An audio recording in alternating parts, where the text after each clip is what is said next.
Hello again, it's Michael here. In this video, we're going to create some new AutoCAD drawings with borders, revise them up, and plot them to PDF.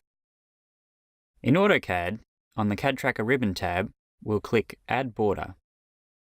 In this DWG, we want to add borders to multiple layout tabs, so we need to create a model record.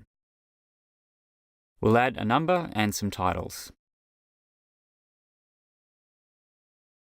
and set up the viewport. The border attributes have been populated. We'll also do a quick plot to PDF. Now we'll rev up this drawing to the next work in progress revision. By default, work in progress revs are not public and will not appear in the public issue history lines in the border. Individual revisions may be shown or hidden if necessary by editing the drawing, clicking the Revisions tab, and clicking the Public Issue toggle. In the DWGs folder, a superseded folder has been created. The DWG file as it existed prior to the new revision has been copied to the superseded folder. As there was a PDF of this drawing, it has also been superseded. Now we'll add another border to the next paper space layout tab. We'll revise this drawing as a preliminary public issue. We'll change the description for the public issue history line, and we'll plot the new rev to PDF.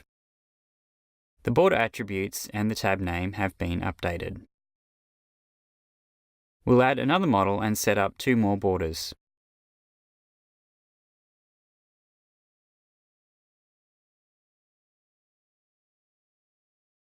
Now we'll rev up multiple drawings for approval. Click on the Rev Up drop-down and click Rev Up Multiple Drawings.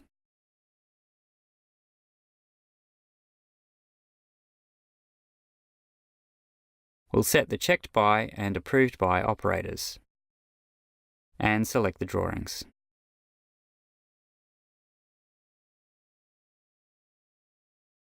We can see our new PDF plots in CadTracker. That's a quick overview of adding borders and revving up AutoCAD drawings in CadTracker. Bye for now.